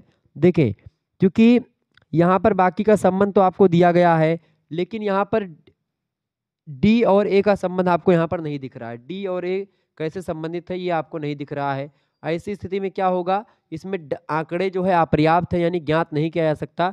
चूंकि इसमें सबसे भारी ज्ञात इसलिए नहीं हो पाएगा चूंकि आंकड़े अपर्याप्त दिए गए हैं। ठीक है, डी बी इन सभी का तो संबंध ज्ञात हो जाएगा, ठीक है, लेकिन आपका ए और ई के बीच का संबंध नहीं ज्ञात हो पा रहा, तो इससे ये नहीं पता चलेगा कि कौन सबसे ज़्यादा भारी है। क्लियर? तो इसका ऑप्शन नंबर क्या लगा देंगे? सी ऑप्शन, ज्ञात नहीं किया जा सकता।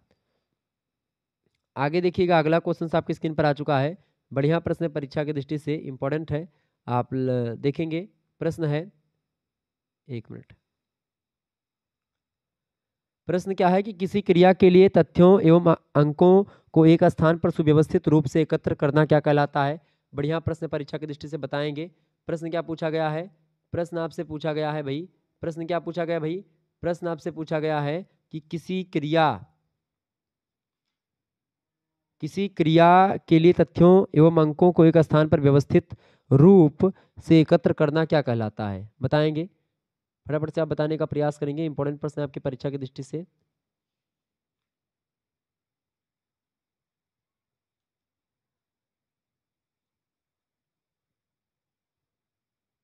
बताइएगा।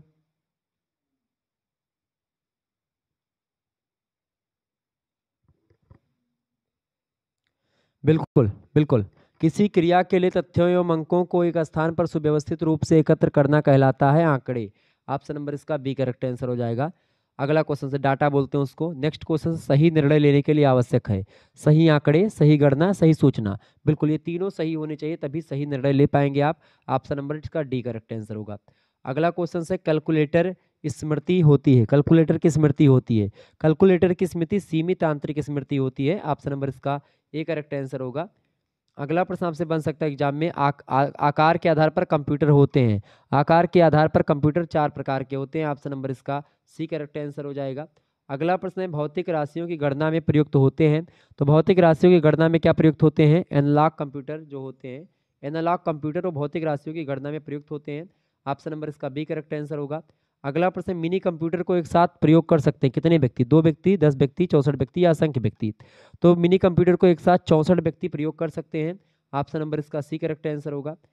अगला प्रश्न, भारत में विकसित सुपर कंप्यूटर है। बहुत महत्वपूर्ण प्रश्न, परीक्षा में कई बार पूछा गया है। परम 10,000 जो कंप्यूटर है ये भारत में विकसित सुपर कंप्यूटर है। ऑप्शन नंबर इसका दा करेक्ट आंसर होगा। अगला प्रश्न, कम कीमत के कंप्यूटर हैं। कम कीमत के कंप्यूटर में से कौन से हैं? माइक्रो कंप्यूटर जो होते हैं वो कम कीमत के होते हैं। ऑप्शन नंबर इसका बी करेक्ट आंसर हो जाएगा।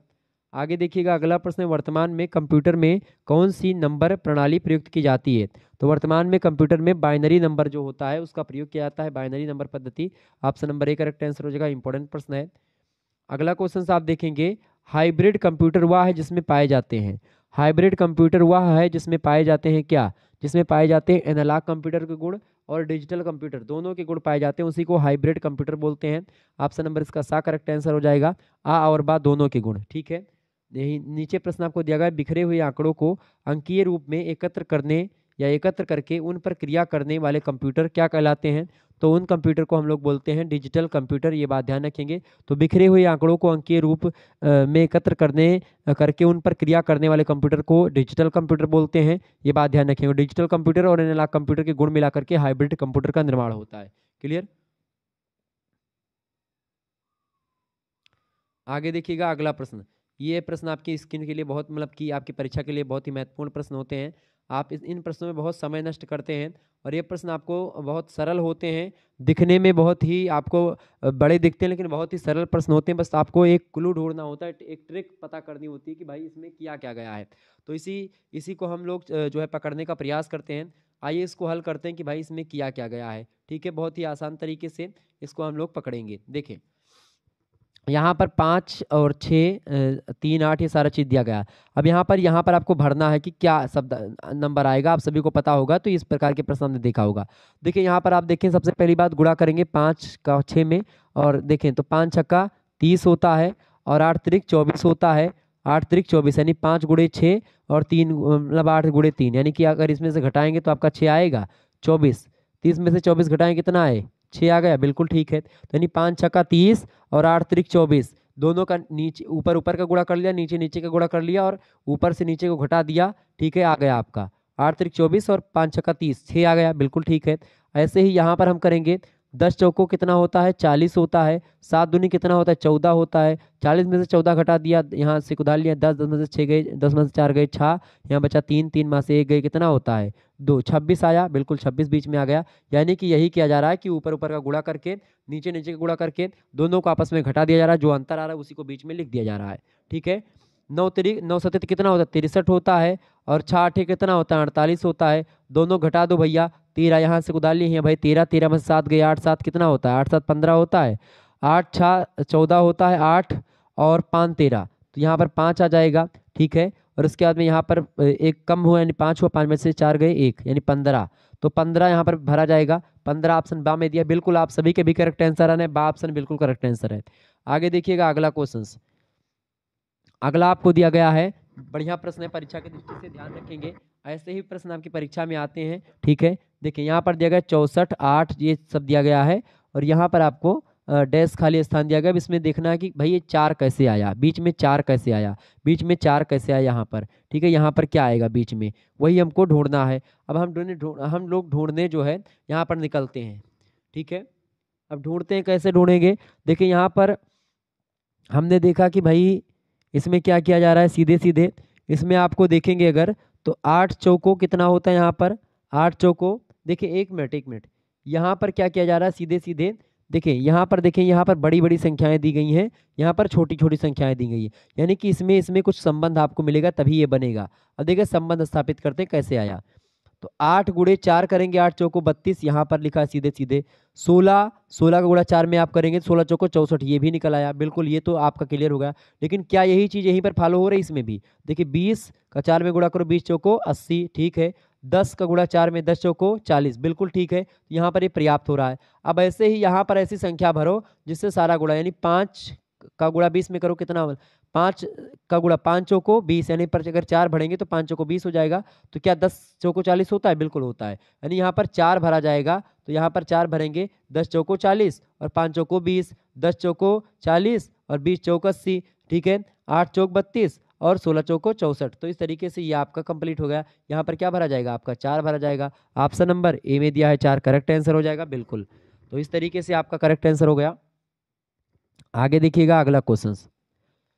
अगला प्रश्न आपकी स्क्रीन पर आ चुका है, तो ये भी आपका क्लियर हो गया। आगे देखिएगा अगला प्रश्न आपकी स्क्रीन पर आ चुका है। देखें यहाँ पर दिया गया 34, बीच में यहाँ पर 8, यहाँ पर आपको खाली दिया गया। आपका इसको भरना कैसे है? देखिए यहाँ पर सीधा सीधा एक फार्मूला आपको यहाँ पर देखना है कि बीच में 34 कैसे आया। अगर हम 12 10 को जोड़ देंगे तो 32 हो जाएगा, तो 8 7 फिर ये नहीं होगा, ये भी ट्रिक नहीं लगेगी। इसमें ट्रिक लगाओगी, क्या ट्रिक लगती है इसमें? ट्रिक सीधे सीधे ये लगती है, देखिए 8 सतह कितना होता है? 56 हो गया। और हमने क्या कर दिया? 8 सतह 56 और 12 और 10 को आप जोड़ दें, 12 और 10 कितना होता है? 22 होता है। क्या जोड़ा हमने? अब इसमें से अगर घटाएंगे तो क्या 34 आएगा? एक बार देख लेते हैं। 6 में से 2 गए कितना होता है? 4, ठीक है, बिल्कुल 4 तो लग रहा है कि आ जाएगा।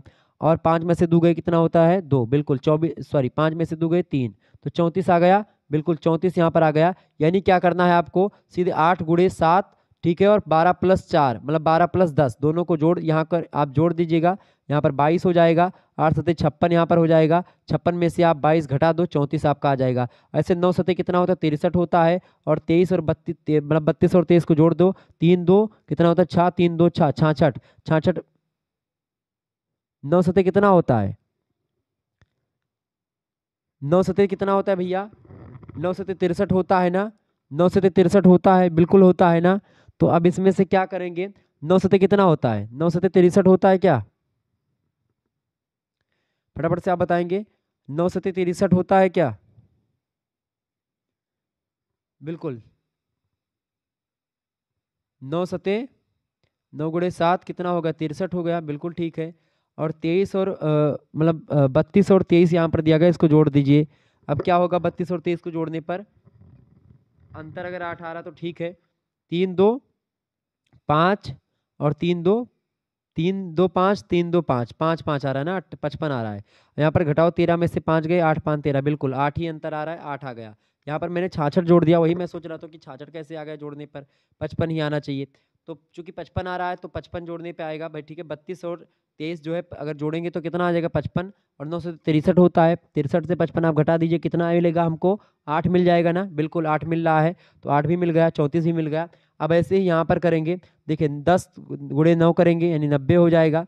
अब 34 और 43 को जोड़े तो 4 3 कितना होता है, 7 होता है ना, 4 3 कितना होता है, 7 होता है। और 4 3 कितना होता है, 7 होता है, बिल्कुल। 77 आप घटा दो 90 में से, जो आएगा वही हो जाएगा। 10 में से 7 गए 3, और यहाँ बचा 8, 8 में से 7 गए 1, 13 बच रहा है क्या, 13 ऑप्शन में कहीं पर दिख रहा है, बिल्कुल डी में दिख रहा है 13, बिल्कुल करेक्ट आंसर यहाँ पर 13 भरा जाएगा। तो इस तरीके से यहाँ पर आपका ये भी हो गया। तो ऐसे ही आपको ट्रिक फॉलो करनी होती है, हर एक चीज़ में ट्रिक अलग अलग लगती है, ये बात ध्यान रखेंगे। आगे देखिएगा, इसका जितना आप रिवीजन कर लें, मिसिंग नंबर का जितना आप प्रैक्टिस कर लें उतना ही बहुत है, का जान लें उतना ही कम है, ये बात ध्यान रखेंगे। मिसिंग नंबर आपका समय भी लेगा और बहुत सारे प्रश्न आप हल भी नहीं कर पाओगे, बहुत कठिन इसलिए प्रतीत होते हैं क्योंकि आपको ट्रिक नहीं आती है। तो जितना रिवीजन करेंगे उतना ही आपको देखते हुए उत्तर आप मार देंगे, इसको देखते हुए उत्तर लगा देंगे, ठीक है। तो एक एक मैं सोच रहा हूँ कि मिसिंग नंबर का मैं पूरा का पूरा एक घंटे की वीडियो में मिसिंग नंबर मैं पूरा का पूरा आपको समझा दूंगा, बोर्ड पर आकर के मैं पढ़ाऊंगा। और मिसिंग नंबर जो है, बहुत सारे मिसिंग नंबर के जो क्वेश्चंस होंगे उनको मैं आपको समझा दूंगा। ऐसे तमाम प्रकार की ट्रिक आपको यहाँ पर मिल जाएंगी, लगभग 15 20 30 या 50 क्वेश्चन की मैं श्रृंखला ला दूंगा और आपको बोर्ड पर मैं समझा दूंगा बहुत ही बारीकी से, तो उसको आप देख लीजिएगा, ठीक है। तो मिसिंग नंबर उसमें आपका क्लियर हो जाएगा। आगे देखिएगा, अगला प्रश्न आपकी स्क्रीन पर आ चुका है। देखें 1 2 3, यानी आप देखें यहाँ पर सीधे सीधे क्या ट्रिक चल रही है, 1 2 3 1 2 3 मतलब 1 2 3 और बीच में 9 लिखा हुआ है, 5 3 और 2 लिखा हुआ है। आप यहाँ पर देखें क्या चल रहा है भाई, क्या चल रहा है, सीधे सीधे आप देखो कि क्या चल रहा है। जो है एक एक और 2 यहाँ पर ऊपर का जोड़ दो, 1 2 कितना होता है 3 और नीचे 3 3 3 गुणा कर दो, आपका 9 आ गया बीच में, ठीक है। तो 2 2 और 1 कितना होता है 3, और 3 3 3 त्रिका 9, ठीक है, क्लियर। ऐसे ही आप 5 3 क्या जोड़ दोगे, 8 जोड़ दोगे, 8 की गुणा 2 में करोगे, 8 दूनी 16 आ गया। ऐसे ही यहाँ पर आपको करना है क्या, 4 और 5 कितना होता है 9 होता है, 9 गुणे 1 में कर दो कितना, 9 एकम 9, यहाँ पर 9 भरा जाएगा, बिल्कुल 9 ऑप्शन यहाँ पर जो है, मान लेते हैं ए ऑप्शन मैं आपको दे दूँ, ए ऑप्शन है आपका, ए ऑप्शन आप लिख दीजिए यहाँ पर 10, बी ऑप्शन लिख दीजिए 9, और सी ऑप्शन लिख दीजिए आप 11, और डी ऑप्शन लिख दीजिए आप 15। तो क्या भरा जाएगा, बी ऑप्शन 9, ठीक है, क्लियर, ध्यान रखेंगे। आगे देखिएगा, तो ये सब प्रश्न आपकी परीक्षा के लिए बहुत ही महत्वपूर्ण थे, इसलिए मैंने इन सभी प्रश्नों को बताया। आगे देखेंगे, अभी बहुत प्रश्नों को मैंने रखा है और ऐसे प्रश्न हैं जो कि आपकी परीक्षा की दृष्टि से बहुत ही महत्वपूर्ण है। ऐसे ही प्रश्न आपकी परीक्षा में आते रहते हैं, ये बात ध्यान रखेंगे। तो इन प्रश्नों को आप तैयार कर लीजिएगा, बहुत ही महत्वपूर्ण प्रश्न है परीक्षा की दृष्टि से आपके।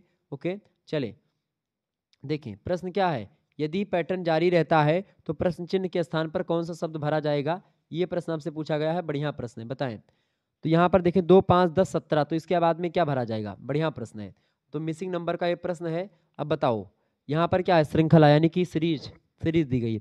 तो 2 5 10, अब इसमें देखें 2 और 5 के बीच में कितना अंतर है, 3 का अंतर है। 5 और 10 के बीच में कितना अंतर है, 5 का अंतर है। 10 और 17 के बीच में कितना अंतर है, 7 का अंतर है। यानी यहाँ पर आप देखेंगे विषम संख्याओं की अंतर की सीरीज चल रही है। तो 17 के बाद में कौन सी संख्या यहाँ पर देखेंगे, जोड़ेंगे 17 में 9, यहाँ पर विषम संख्या 9 आएगी। 17 में आप 9 जोड़ दीजिए, क्या आएगा, 17 और 9 कितना होता है, 9 7 16 के 6 हासिल आई, 1 और 1 और 2 यानी 26। 17 और 9 कितना होता है आपका, 17 9 26, यानी 26 ऑप्शन में होगा, बी ऑप्शन इसका करेक्ट आंसर होगा, बिल्कुल करेक्ट आंसर बी ऑप्शन। आगे देखिएगा तो ऐसे श्रृंखला आपकी चलती है। श्रृंखला में अगला नंबर कौन सा होगा? देखिए 4 और 5 के बीच में, 4 और 9 के बीच में कितना अंतर है? 5 का। 9 और 16 के बीच में क्या अंतर है? 7 का। 9 और 7 कितना होता है? 16 होता है। 9 और 7 16 होता है, बिल्कुल ठीक है। 16 और 25 के बीच में कितना अंतर है? 9 का अंतर है, बिल्कुल ठीक है, 9 का अंतर। तो अगला अंतर आपका 11 का होगा। तो 11 और 25 कितना होता है? 11 25 आप जोड़ो, 5 और 1 6 और 2 1 3, 36। 36 ऑप्शन में दिख रहा है, बिल्कुल ए ऑप्शन बिल्कुल करेक्ट आंसर हो जाएगा। A option is right answer. बहुत बढ़िया तरीके से आप लोग हल कर रहे हैं। अगला क्वेश्चन, यही पैटर्न जारी रहता है तो प्रश्न के स्थान पर कौन सी संख्या आएगी? बताए। 2 और 6 के बीच में कितना अंतर? 4 का अंतर। 6 12 के बीच में कितना का अंतर होता है? 6 का अंतर। 12 और 20 के बीच में 8 का अंतर। आगे क्या हो जाएगा? 10 का अंतर हो जाएगा, क्योंकि दो दो मतलब कि यहाँ पर सम संख्याओं का अंतर चल रहा है। तो 10 में मतलब 20 में 10 जोड़ेंगे कितना हो जाएगा? 30। ऑप्शन सी में दिया 30, करेक्ट आंसर हो जाएगा सी ऑप्शन, बिल्कुल करेक्ट आंसर आपका सी ऑप्शन। आगे देखिए सी ऑप्शन, अगला संख्या क्या हो जाएगी? 30 हो जाएगी, क्योंकि 10 का अंतर होगा इसके बीच में।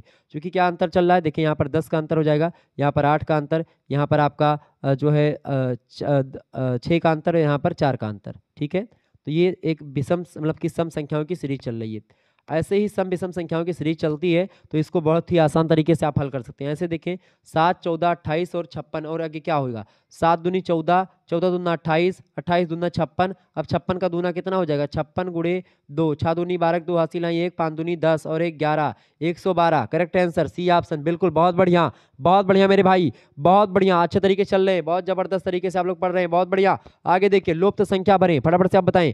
1 4 5 बीच में क्या भरा जाएगा? 25 36। देखें यहाँ पर एक जो है ये एक का क्या हो गया? स्क्वायर। ये 2 का स्क्वायर 4, 2 दूना 4, 3 का स्क्वायर 3 त्रिका 9, 4 का स्क्वायर होगा 4 चौको 16, 4 चौको 16, यहाँ पर 16 भरा जाएगा। ये 5 का स्क्वायर 50 25, 6 का स्क्वायर 6 36, 4 का स्क्वायर है यहाँ पर भाई क्या? 4 का स्क्वायर क्या भरा जाएगा? 16 इज राइट आंसर सी। बहुत बढ़िया, बहुत बढ़िया, बहुत अच्छे। चलें आगे देखिएगा, अगला क्वेश्चन आपकी स्क्रीन पर आ चुका। पैटर्न में अगला नंबर कौन सा होगा? 2 4 8 16। देखिए 2 दूना 4, 4 दूना 8, 8 दूनी 16, 16 दूना 32। बहुत बढ़िया, सी ऑप्शन करेक्ट आंसर हो जाएगा, 32 is right answer. Next question बहुत अच्छे तरीके से, अनुक्रम में अगली संख्या क्या होगी? बताएं। अनुक्रम में अगली संख्या क्या होगी? 3 8 15 24 के बाद में क्या आएगा? अंतर देखें, 5 और 3, 3 और 8 के बीच में कितना का अंतर? 5 का अंतर।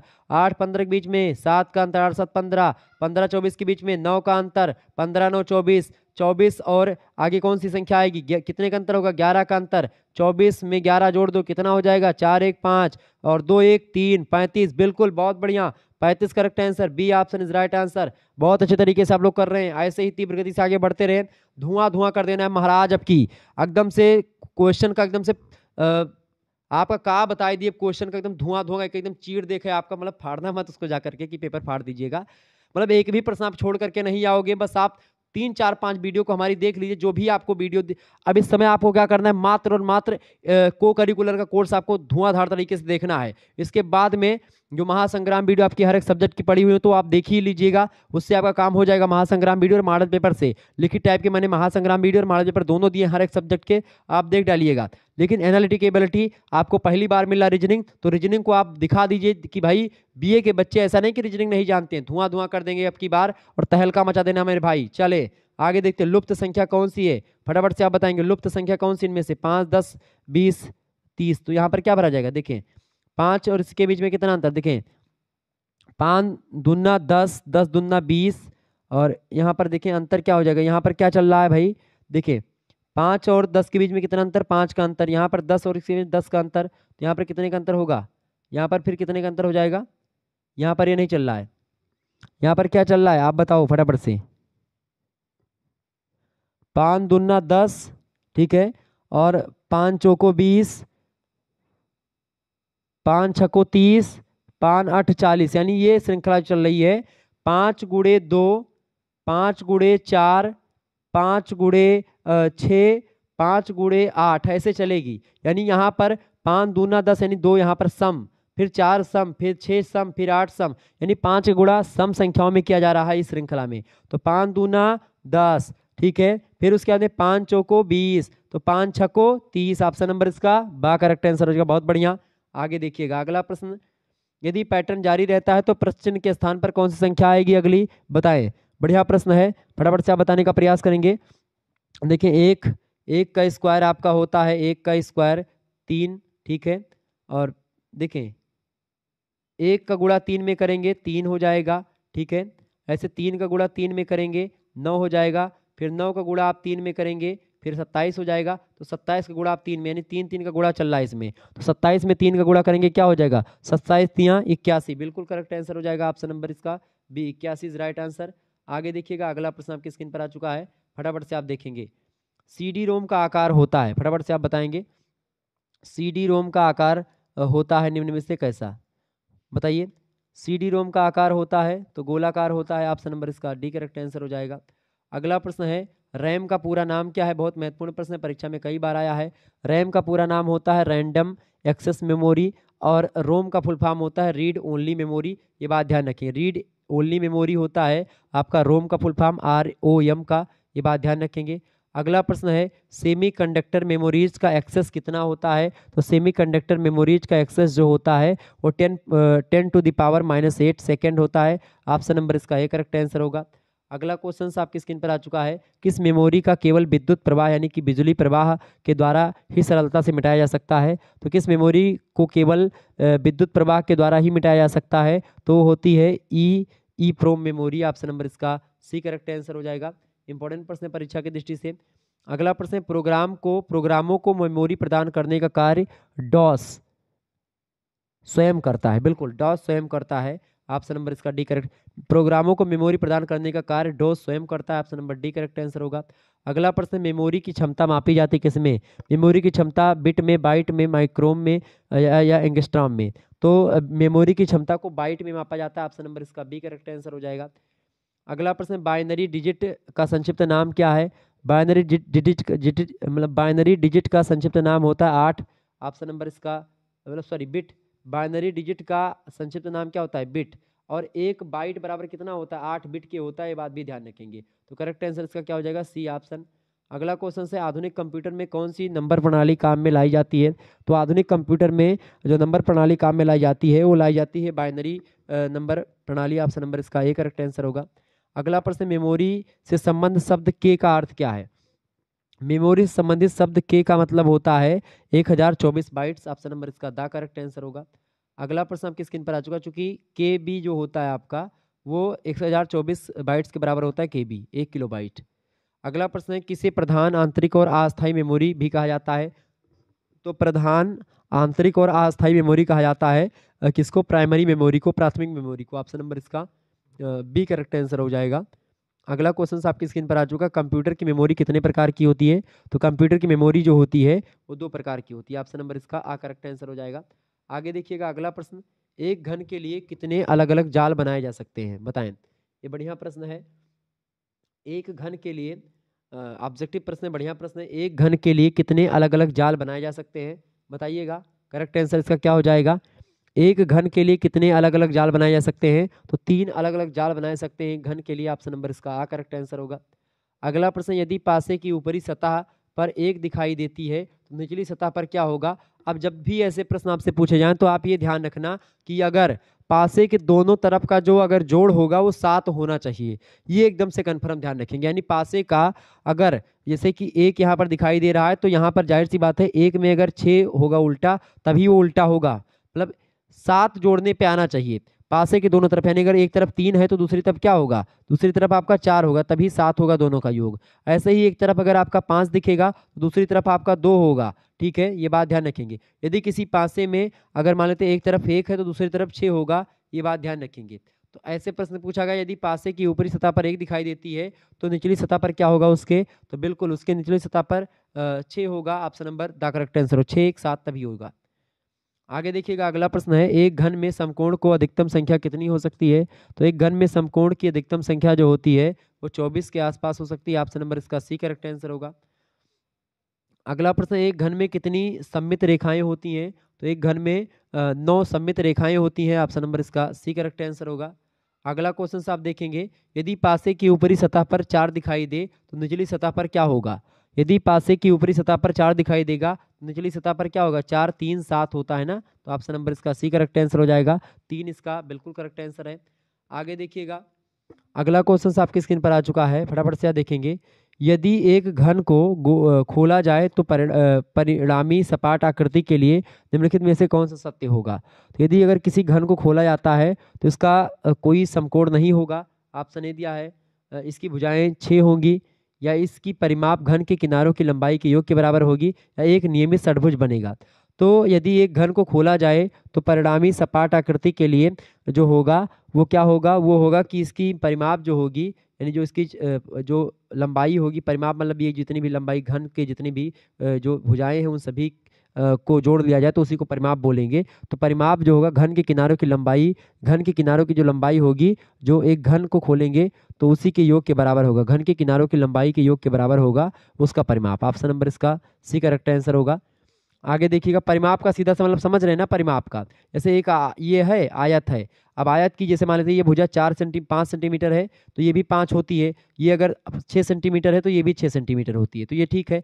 अब इसकी परिमाप आपसे पूछेगा तो क्या बताओगे, चारों भुजाओं का योग परिमाप हो जाता है इसका। तो देखें 5 5 और 6 6 5 11 और 11 5 कितना होता है 16, 16 और 6 कितना होता है आपका 22, यानी 22 होता है उसका परिमाप। यानी इन सभी भुजाओं की लंबाई जो है वो परिमाप कहलाती है। ठीक है, ये बात ध्यान रखेंगे।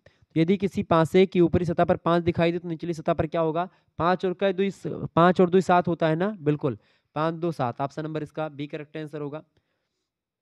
अगला प्रश्न, पासे को विपरीत फलकों को किसी भी जोड़े पर संख्याओं का योग क्या होता है। तो किसी भी जोड़े पर संख्याओं का योग 7 होता है।